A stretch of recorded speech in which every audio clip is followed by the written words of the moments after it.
ಬುದ್ಧಿ ತಿಳಿಯುವ ಮುನ್ನವೇ ನಿನ್ನನ್ನು ಕಳೆದುಕೊಂಡ ನಿರ್ಭಾಗ್ಯ. ಕಣ್ಣಿಗೆ ಅರಿವಾಗದ ವಿಷಯ ಕರುಳಿಗೆ ಅರಿವಾಗುವುದೆಂಬ ಮಾತು ಅದೆಷ್ಟು ಸತ್ಯ ತಾಯಿ, ಅದೆಷ್ಟು ಸತ್ಯ. ಹಾಗಾದರೆ ಆಗಾಗ್ಗೆ ನನ್ನ ಕನಸಿನಲ್ಲಿ ಕಾಣಿಸಿಕೊಳ್ಳುತ್ತಿದ್ದ ದೇವತೆ ನೀನೇ ತಾಯಿ, ನೀನೇ.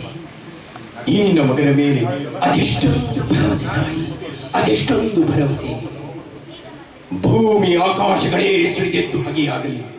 ಈ ನಿನ್ನ ನಂಬಿಕೆಯನ್ನು ಮಾತ್ರ ಸುಳ್ಳು ಮಾಡುವುದಿಲ್ಲ ತಾಯಿ, ಈ ನಿನ್ನ ನಂಬಿಕೆಯನ್ನು ಮಾತ್ರ ಸುಳ್ಳು ಮಾಡುವುದಿಲ್ಲ.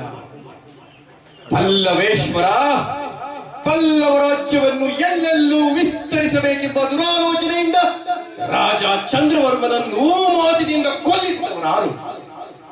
ತನ್ನ ವಂಶದ ಕುಡಿಯನ್ನು ರಕ್ಷಿಸಿಕೊಳ್ಳಲು ಓಡಿ ಹೋಗುತ್ತಿದ್ದ ರಾಣಿ ಪುಷ್ಪಾವತಿಯನ್ನು ನಿಷ್ಕರಣೆಯಿಂದ ಮಡಗಟ್ಟಿ ಬೇಡಿಯಾಡಿದವರಾರು. ಮಹಾರಾಜ ದಿಟ್ಟತನದಿಂದ ನಮ್ಮ ರಾಜ್ಯವನ್ನು ನಮಗೆ ಬಿಟ್ಟು ಕೊಟ್ಟರೆ ಸರಿ, ಇಲ್ಲವಾದರೆ ನಮ್ಮ ಆಕ್ರೋಶದ ಕಿಚ್ಚಿಗೆ ಸಿಕ್ಕಿ ಭಸ್ಮವಾಗುತ್ತೀರಿ. ಮಂಚು ಹಾಕಿ ಸಂಚು ಮಾಡಿ ವಂಚನೆಯಿಂದ ರಾಜ್ಯವನ್ನು ಕಬಳಿಸಿದ ಶಿವಸ್ಕಂದವರ್ಮ ಯಾವ ನಿನ್ನ ಕ್ರೌರ್ಯಕ್ಕೆ ಸಿಕ್ಕಿ ಕದಂಬ ವಂಶ ವೃಕ್ಷವೇ ನಿರ್ನಾಮವಾದನ್ನು ತಿಳಿದುಕೊಂಡಿರುವೆಯೋ ಆ ಮಹಾವೃಕ್ಷವಿಂದು ಮತ್ತೆ ಚಿಗುರಿ ತಲೆಯೆತ್ತಿ ನಿಂತಿದೆ. ಪಲ್ಲವರ ಸೊಲ್ಲಡಗಿಸಿ ನಮ್ಮ ರಾಜ್ಯದಿಂದ ಬಡಿದೋಡಿಸಿ ಮತ್ತೆ ವೈಜಯಂತಿರತ್ನ ಸಿಂಹಾಸನದ ಮೇಲೆ ಕನ್ನಡ ರಾಜ್ಯಲಕ್ಷ್ಮಿಯನ್ನು ಪ್ರತಿಷ್ಠಾಪಿಸುವ ಕಾಲ ಹತ್ತಿರವಾಗುತ್ತಿದೆ.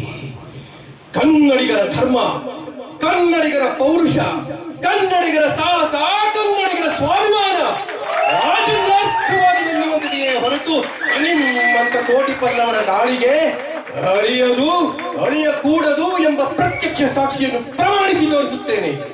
ಇದೇ ನನ್ನ ಗುರಿ, ಇದೇ ನನ್ನ ಧ್ಯೇಯ, ಇದೇ ನನ್ನ ಪ್ರತಿಜ್ಞೆ. ಜೈ ಕನ್ನಡಾಂಬೆ. Sir, speechless sir. ಎದ್ದು ನಿಂತು ಅವರಿಗೆ ಗೌರವನ ಸೂಚಿಸಬೇಕು. ಡಾಕ್ಟರ್ ರಾಜ್ಕುಮಾರ್ಗೆ